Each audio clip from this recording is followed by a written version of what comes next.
This channel does not promote any violent, harmful, or illegal activities. All content provided by this channel is meant for an educational purpose only.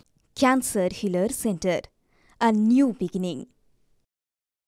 দেখছেন TV 9 Bangla, রনিপা রয়েছে আপনাদের সঙ্গে। দেখুন, বারবার বিতর্কের কেন্দ্রবিন্দু হয়েছিলেন তিনি, আর এবার আরও একটা বক্তব্য, আরও একটা বিতর্ক তৈরি হলো। তৃণমূলে টাকা দিলেই নাকি পদ পাওয়া যায়। মদনের নিশানায় দলেরই একাংশ। পুরসভা, পঞ্চায়েত থেকে বিধানসভা ভোটের জন্য টিকিট পেতেও টাকা দিতে হচ্ছে। টিভি 9 বাংলায় বিস্ফোরক অভিযোগ করলেন কামারহাটির তৃণমূল বিধায়ক মদন মিত্র। দলে পদ পাইয়ে দেওয়ার জন্য কেউ 5 লক্ষ চাইছে, কেউ চাইছে 10 লক্ষ টাকা। দলের জেলা স্তরে ছড়িয়ে পড়েছে দুর্নীতি। টিভি 9 বাংলায় বিস্ফোরক মদন মিত্র। একেবারে দলের জেলা স্তরের দিকেই আঙুল তুললেন তিনি এবং জেলা স্তরে দুর্নীতি ছড়িয়ে পড়েছে টিভি 9 বাংলায়, ঠিক এমনই বিস্ফোরক মন্তব্য করলেন মদন মিত্র। তৃণমূল কংগ্রেসে ক্ষমতা পাইয়ে দেওয়ার জন্য এক শ্রেণীর বাজারি দালাল দলের মধ্যে ঘুরে বেড়াচ্ছে এবং তৃণমূলের নাম করে বেশ কিছু লোক তারা এর খপ্পরে পড়ছে এবং সর্বত্র একটা টাকা লেনদেনের একটা বড় অংশ চলছে তলার লেভেলে। বলছেন যে জেলা বা পঞ্চায়েতের একটা সদস্য হওয়ার জন্য টাকা দিচ্ছে সর্বত্র। এটা একদম জেলা লেভেলে এই দুর্নীতিটা ছড়িয়ে গেছে প্রত্যেকটা জেলার বিরাট বিরাট অংশে।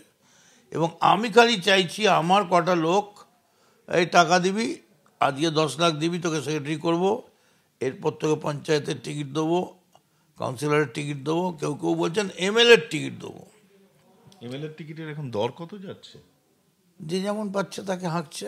তো আমারও জানতে ইচ্ছে করছে যে কেমন পদে কেমন টাকা। তৃণমূলের পদ পাওয়ার জন্য এখন একটা সরকারি চাকরি WBCS অফিসার গেজেটেড অফিসারের থেকে বেশি মূল্যবান, মোস্ট কস্টলি লাক্সারিয়াস। যেমন পাচ্ছে একটা চাকরি দেওয়ার নাম করে একটা দলে পদ পাওয়ার জন্য কেউ 5 লাখ চাইছে, কেউ 10 লাখ চাইছে। টাকার কি ভ্যালু আছে? যে সম্প্রদায়ের হাতে কালো টাকা রয়েছে, যারা ঘুরে বেড়াচ্ছে তৃণমূলে একটা মুখে ছাপ লাগিয়ে, কোনোভাবে কোনোদিন যদি দিদিকে একবার প্রণাম করা বা অভিষেকদার পাশে বা মদনদার পাশে বা কাউর পাশে একবার দাঁড়িয়ে যেতে পারি, হয়ে গেল। এলাকার পুলিশের 7 খুন মাপ, পুলিশের কাছে কেস গেলে বলছে এই দেখুন আমি তৃণমূল কংগ্রেস করি। ফলে আমি এটাই বলতে চাইছি 26-এর আগে ভয়ঙ্করভাবে আমাদের, কারণ আমরা যা করব তার দায় দায়িত্ব গিয়ে পড়বে দলের সর্বোচ্চ নেতৃত্বের উপরে। টিভি 9 বাংলা একেবারে বিস্ফোরক মন্তব্য করলেন মদন মিত্র। তিনি বললেন যে দলের যারা বড় মুখ, বড় মাথা, তাদের পাশে দাঁড়িয়ে পড়তে পারলেই 7 খুন মাফ হয়ে যাবে। পাশাপাশি তৃণমূলে টাকা দিলেই পদ পাওয়া যাবে। মদন মিত্রের নিশানায় দলেরই একাংশ। সিপিএম নেতা শতরূপ ঘোষ এই মুহূর্তে রয়েছেন আমাদের সঙ্গে। শতরূপ, পদ পাওয়ার জন্য টাকা দিলেই পদ পাওয়া যাচ্ছে, মদন মিত্র ঠিক এমনটাই নিশানা করলেন নিজের দলের একাংশকে, কি বলবেন? দেখুন, উনি আজকে যে কথা বলেছেন এই কথা আমরা বহুদিন ধরে বলে আসছি। তৃণমূল কংগ্রেসে টাকার বিনিময়ে পদ বিক্রি হয়, ইলেকশনের প্রার্থীপদ বিক্রি হয়। সেই কারণেই তৃণমূলের নেতারা যদি 10 টাকা দিয়ে ভোটের টিকিট কেনে, তাহলে ভোটে জিতে আসার পরে 100 টাকা চুরি করে। এটা সহজ কারণ। এবং মদন মিত্র থেকে ভালো এটা কে জানবে? এক সময় উনি সারদা থেকে চুরি করতেন, ওনার কাছে দেওয়ার মতো অনেক টাকা ছিল, টাকা দিয়ে মন্ত্রিত্ব কিনেছিলেন। তারপরে বেশ কিছুদিন জেলে থাকলেন, ইনকাম বন্ধ হয়ে গেল, তৃণমূলকে দেওয়ার মতো আর টাকা থাকলো না, মমতা বন্দ্যোপাধ্যায়, অভিষেক বন্দ্যোপাধ্যায়কে দেওয়ার মতো টাকা থাকলো না, তাই উনি আর মন্ত্রীপদ কিনতে পারলেন না। ওনার মন্ত্রীপদটা অন্য লোক টাকা দিয়ে কিনে নিল। সুতরাং মদন মিত্র তো এই সিস্টেমের সবচেয়ে বড় ভিকটিম। ওনার বুকে যন্ত্রণা তো আমরা বুঝি, সেই কারণে এখন সত্যি কথাটা বলে ফেলেছেন, যে সত্যি আমরা বহু বছর ধরে বলে আসছি। বেশ, অনেক ধন্যবাদ আপনাকে। সিপিএম নেতা শতরূপ ঘোষ ছিলেন আমাদের সঙ্গে, কথা বললাম শতরূপের সঙ্গে। দেখুন, তৃণমূলে টাকা দিলেই পদ পাওয়া যায়, বিস্ফোরক মন্তব্য করলেন মদন মিত্র। দলেরই নেতা কুণাল ঘোষ, তিনি কি বলছেন শুনবো। আমি জানি না মদনদার কোনো কথা বলেছেন, রসিকতা করেছেন, বা একটা ব্রডার কিছু রাজনীতি বোঝাতে গিয়ে কোনো উদাহরণ দিয়েছেন, সেটা সব দলকেই হয়তো মিন করেছেন। আমি পুরো বিষয়টা জানি না, আমি বলতে পারবো না। মদন মিত্র তিনি বিস্ফোরক মন্তব্য করেছেন, তৃণমূলে ক্ষমতা পাইয়ে দিতে গেলে টাকা দিলেই পদ পাওয়া যাবে, অর্থাৎ টাকা দাও পদ নাও, ঠিক এমনই একটা মন্তব্য। সুকান্ত মজুমদার বিজেপি নেতা, তিনি কি বলছেন শুনুন। মদনদা সেই সময় থেকে তৃণমূল কংগ্রেসের সাথে জড়িত, যখন তৃণমূল কংগ্রেস তৈরি হয়েছিল। তারপর যদি ওনার এটা আত্ম উপলব্ধি হয় তাহলে সেই দলে তো ওনার থাকা উচিত না। প্রথম কথা, ওই দলে থেকে উনি ওখানে গিয়ে গলা উঁচু করে কী লাভ? কিছু না হলে পরে কমসে কম বাড়িটা ছেড়ে দিয়ে বাড়িতে বসে থাকুন, ধর্মকর্ম করুন, গীতা পাঠ পড়ুন, মহাভারত পড়ুন, তাও কারো কাজে লাগবে, পরকালটা ভালো হবে। কিন্তু এই নর্দমায় থেকে, এই দুর্গন্ধযুক্ত নর্দমায় থাকলে পরে যে পাপ লাগবে সে পাপ কুম্ভে গিয়ে 5 বার স্নান করলে পরেও ধোবে না। এবার সরস্বতী পুজোর থিম দেখেছেন, কুরুক্ষেত্র হয়েছে থিম, কিন্তু শুভেন্দু অধিকারী তিনি তৃণমূলের একটা পুরনো কুরুক্ষেত্রের কথা কিন্তু আরো একবার মনে করিয়ে দিলেন। হরিণঘাটায় বিরোধী দলনেতা তিনি বলছেন কি, যে অভিষেক আসবার পরেই নব্য তৃণমূল তৈরি হয়েছিল, নব্য তৃণমূলের হাতে আক্রান্ত হয়েছিলাম। আবার কি সেই ঘুরিয়ে ফিরিয়ে অভিষেককেই নিশানা করছেন শুভেন্দু অধিকারী? রবিবার হরিণঘাটায় গিয়েছিলেন বিরোধী দলনেতা শুভেন্দু অধিকারী। সরস্বতী পুজো করার ফাঁকে পুরনো দলকে আক্রমণ। আগে দুটো তৃণমূল ছিল, আদি তৃণমূল, নব্য তৃণমূল। আমি যখন তৃণমূলে ছিলাম 11-র পরে নব্য তৃণমূল দ্বারা আক্রান্ত হয়েছি। 2011 সালে তৃণমূলের সাংসদ শুভেন্দু, দৌড়দণ্ড প্রতাপ নেতা, সেই তিনি দলেরই একাংশের হাতে আক্রান্ত। কার এত সাহস হলো? কথায় কথায় তার ইঙ্গিত দিয়েছেন শুভেন্দু। আগে দুটো তৃণমূল ছিল, আদি আর নব। ভাইপো আসার পরে নব হয়েছে লাল চুল কানে দুল। তবে কি ঘুরিয়ে অভিষেক বন্দ্যোপাধ্যায়কেই ফের নিশানা করলেন? কারণ শুভেন্দু দুবারের বক্তব্য জুড়ে দিলে 2-2 4ই হয়। ভাইপো আসার পরে নব হয়েছে লাল চুল কানে দুল। আমি যখন তৃণমূলে ছিলাম 11-র পরে নব্য তৃণমূল দ্বারা আক্রান্ত হয়েছি। অতীতের কথা টেনে নিশানায় প্রথম নয়, ইদানিংকালে দল ছাড়ার কারণ হিসেবে বারবার অভিষেকের নাম করেছেন শুভেন্দু, কখনো সরাসরি কখনো ঘুরিয়ে। যেমন গত নভেম্বরে বলেছেন, আমি ভারতীয় জনতা পার্টি করতে এসেছি দুটো কারণে। মমতা ব্যানার্জির দুর্নীতিগ্রস্ত ভাইপোর নেতৃত্ব মানব না বলে, আর রাষ্ট্রবাদ, ভারতীয় সংস্কৃতি, সনাতন সংস্কৃতি যা বাংলায় বিপন্ন, সেই বিপন্নতা থেকে বাঁচার জন্য, কিছু চাওয়ার পাওয়ার জন্য আসেনি। গত অগাস্টেও বলেছেন, মমতা ব্যানার্জির চোখের বালি শুভেন্দু অধিকারী, আর তার ভাইপোর শত্রু তো আজকে নই আমি। ও ভাইপো মনে করে যে ওর পলিটিক্যাল এগোনোর ক্ষেত্রে একমাত্র বাধা দলের ভিতরেও আমি ছিলাম।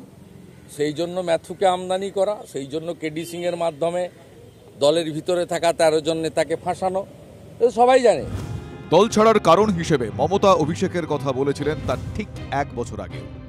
তার মানে আমি যে ইস্যুতে পার্টি ছেড়েছিলাম, it's not a political party, it's a private limited company, only aunty and her nephew. শুভেন্দুর রবিবারের মন্তব্য নিয়ে অভিষেকের প্রতিক্রিয়া পাওয়া যায়নি। দিল্লি থেকে ফিরে কিছু না বলেই বিমানবন্দর থেকে বেরিয়ে যান অভিষেক। তবে এর আগে শুভেন্দুকে তৃণমূলের লক্ষ্মী বলে কটাক্ষ করেছেন অভিষেক। শুনুন, ও তৃণমূলের লক্ষ্মী, ও বিজেপিতে যত থাকবে বিজেপি তত মায়ের ভোগে যাবে। ও বিজেপিতে যত থাকবে তত বিজেপি মায়ের ভোগে যাবে। এমনিতে শনির দশা চলছিল, ও ঢোকার পর রাহু আর কেতু দুটোর দশাই সংযোজিত হয়েছে। অভিষেক না বললেও কুণাল বলেছেন শুভেন্দুকে কুণালের খোঁচা। শুভেন্দুবাবু তিনি তৃণমূলের সমস্ত রকম সম্মান ছিল তার, ক্ষমতা ছিল তার, তিনি সম্পূর্ণ ব্যক্তিগত কারণে তিনি বিজেপিতে গিয়েছেন। এখন উনি কখন কি বলছেন, কাকে আক্রমণ করছেন, অ্যাকচুয়ালি ওনার শত্রু বিজেপির মধ্যেই বেশি। 2020 ডিসেম্বরে তৃণমূল ছাড়েন শুভেন্দু অধিকারী। 4 বছরের বেশি সময় পার, তবু তাল ঠোকাঠুকি অব্যাহত। Bureau report, TV9 Bangla. এদিকে অনুব্রত মণ্ডল তিনি কি বলছেন শুনুন, যে নিজের সেবা করবেন না, মানুষকে সেবা দিন, মানুষের কাজ করুন, তবেই আপনার মঙ্গল হবে। হেমন্তপুরে রাজপরিবারের পুজো উদ্বোধনে গিয়ে বললেন অনুব্রত মণ্ডল। দলীয় নেতা কর্মীদের শৃঙ্খলার পাঠ বীরভূমের তৃণমূল জেলা সভাপতির।